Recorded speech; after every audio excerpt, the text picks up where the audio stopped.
The squire went to Bristol to outfit a ship and get us ready to go to sea, and it took longer than he thought. The doctor had to go to London to seek a physician to take over his practice, and I stayed at the squire's house with Tom Redruth, his loyal gamekeeper. I spent all of my time brooding over the map, and I was full of sea dreams and anticipations of strange islands. But I never imagined anything as strange and tragic as what our actual adventures would be.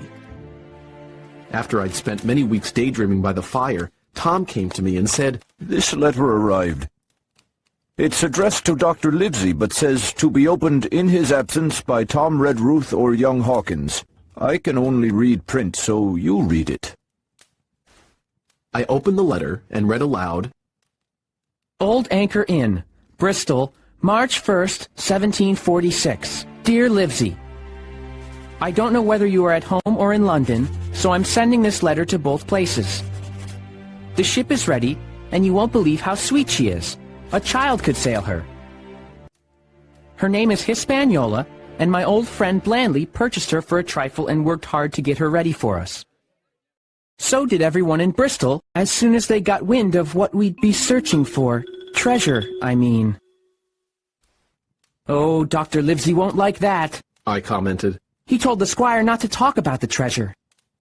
He can talk if he wants. He's the squire, Tom grumbled. I gave up any more attempts at commentary and continued to read. Finding a crew was difficult. I needed about 20 men, and I had a devil of a time finding even half a dozen. But then the most remarkable luck brought me the very man I required. I was standing on the dock, and by accident I started talking with him. He's an old sailor who owns a tavern and knows all the seafaring men in Bristol. He told me he'd been ashore a long time and wanted a position as cook to get to sea again.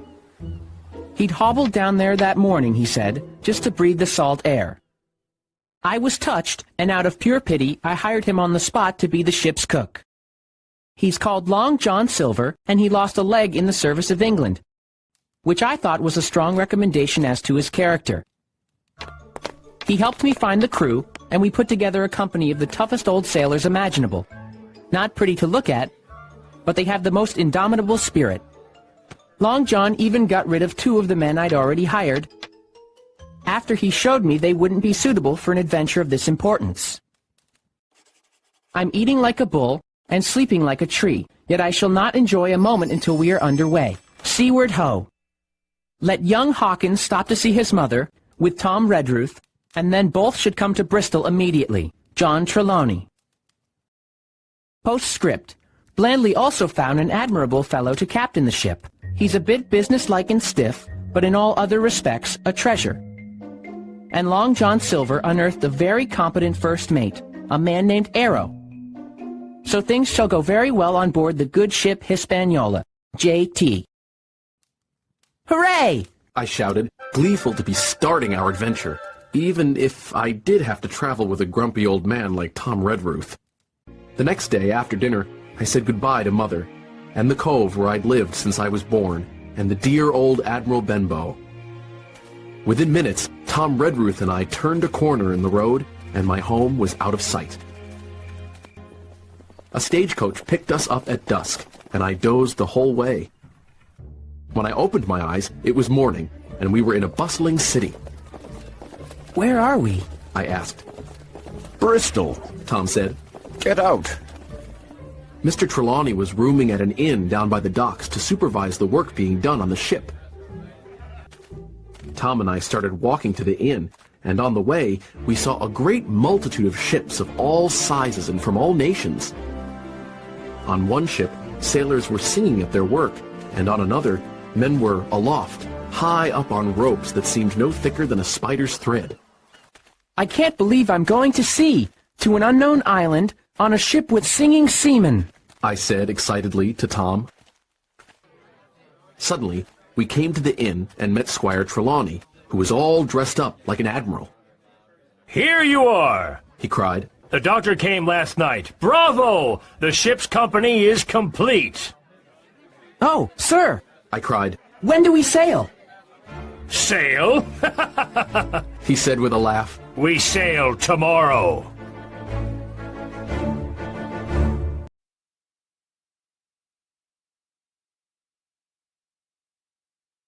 After breakfast, the squire gave me a note to deliver to Long John Silver. He runs a tavern called the Spyglass, Trelawney said. Follow the docks until you see a sign with a telescope on it.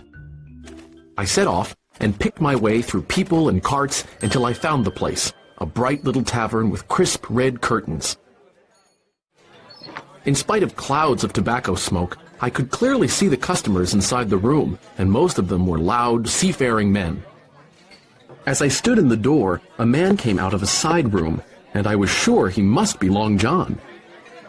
His left leg was cut off close to the hip, and under his left shoulder was a crutch that he managed with wonderful skill. He was tall and strong, with a face as big as a ham, plain and pale, but intelligent. He whistled as he moved about the tables, and had a merry word for his favorite guests. From the very first mention of Long John in Squire Trelawney's letter, I feared he would be the evil one-legged sailor the captain had warned me about. But one look at the man before me was enough. I'd seen the captain, Black Dog, and Blind Pew, and I believed I knew what a pirate looked like. This one-legged tavern owner was very different. He was clean and pleasant-tempered. I walked up to him. Mr. Silver, sir? I asked, holding out the note. Yes, my lad, he said. And who are you? Then he saw the squire's letter. Oh, he said quite loud. You're our new cabin boy. Pleased to meet you. He took my hand in his large, firm grasp. Just then, a customer rose suddenly and made for the door, and I recognized him right away. It was the greasy-faced man missing 2 fingers who had come to the Admiral Benbow. No! I cried. Stop him! It's Black Dog! I don't care who he is, said Long John. But if he hasn't paid his bill, Harry, run and catch him. A man nearest the door leaped up and started in pursuit. Who did you say he was? Long John asked. Black what? Dog, sir, said I. Didn't Mr. Trelawney tell you about the pirates? He was one of them. My suspicions were thoroughly reawakened on finding Black Dog at the Spyglass. Despite what Long John said, and I watched the one-legged man narrowly. Long John was too clever for me, however, and by the time Harry came back, out of breath, I would have sworn that Long John was innocent of conspiring to break the law with any villainous character. The fellow was so convincing as he acted out his lie that any policeman would have believed Long John and Black Dog were strangers to each other. Ugh, I'm sorry, Harry gasped. I lost him in a crowd. You are a worthless swab, Long John yelled. He scolded him with a furious intensity. What's Captain Trelawney to think? He said. This pirate was sitting in my own tavern drinking my own rum, and you let him give us the slip. He turned to me. Now, Hawkins, you're a lad, but you're as smart as a fox. I saw that when you first came in. What could I do with this old wooden crutch I hobble on? When I was young, I would have asked the man his purpose here immediately, but now... And then, all of a sudden, his jaw dropped, as though he'd remembered something. His bill! He burst out. 3 glasses of rum! Why, shiver my timbers! He owes me a lot of money! Finally, he plopped down on a nearby bench and burst into laughter, making me laugh too. You and I should get on well, Hawkins, he said. But come with me now. We'll go see Captain Trelawney and report this whole incident. Mind you, this is serious, and neither you nor I will look very good in his eyes. Certainly we won't look very smart. As we walked to the inn, Long John told me about all the ships we passed, explaining the work that was being done on them and the cargo they carried.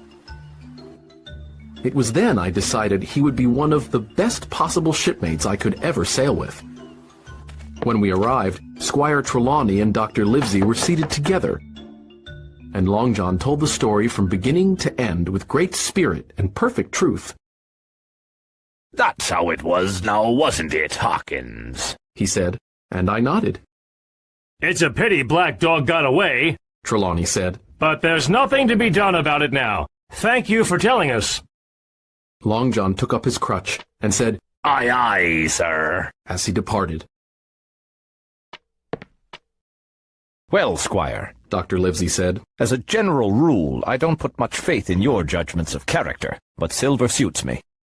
He's a fine person. Trelawney declared. And now, The doctor said. may we go on board? Of course. Trelawney said. Get your hat. We'll see the ship.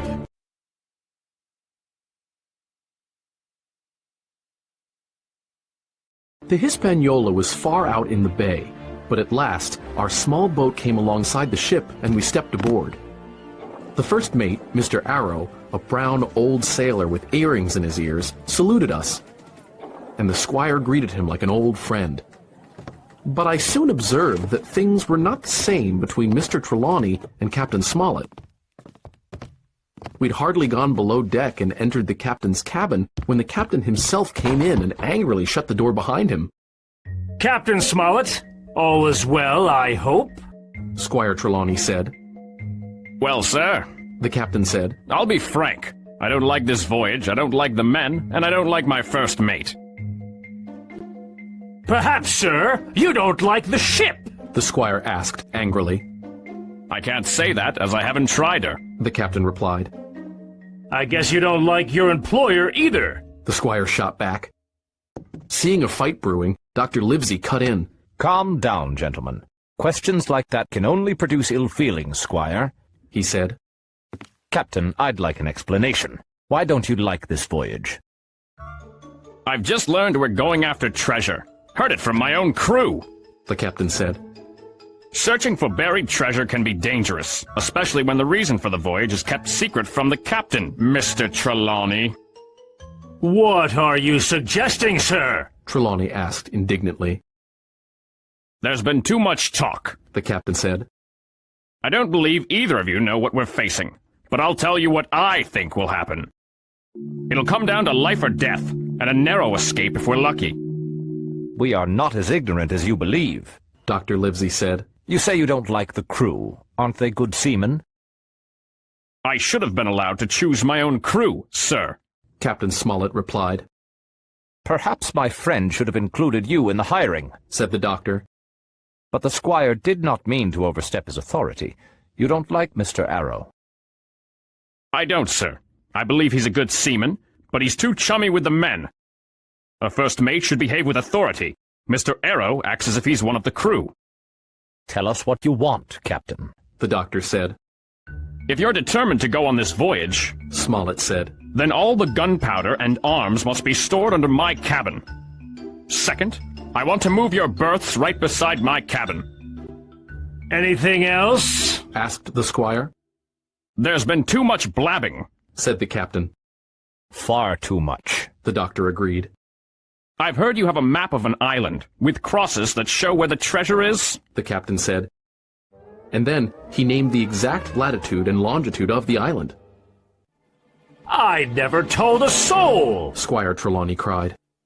The crew knows all about the island, sir. Said the captain. Livesey, you or Hawkins must have said something. The squire said. It doesn't matter who. Replied the doctor. Well, gentlemen, The captain said. I don't know who has this map, but keep it secret, even from me and Mr. Arrow. Otherwise, I will resign. You fear a mutiny. The doctor said. That's the reason you want all of us and the guns in the stern of the ship. I wouldn't go to sea if I had evidence of a possible mutiny. Captain Smollett said. No captain would do that. But I am responsible for the life of everyone on board. So I'm asking you to take certain precautions, or let me resign. That's all. I will do as you desire, Said the squire. but I don't like your attitude very much. I don't care what you think, sir, The captain said. but I must do my duty. And with that, he left. Trelawney, The doctor said. I believe you've managed to get 2 honest men on board with you. That man and Long John.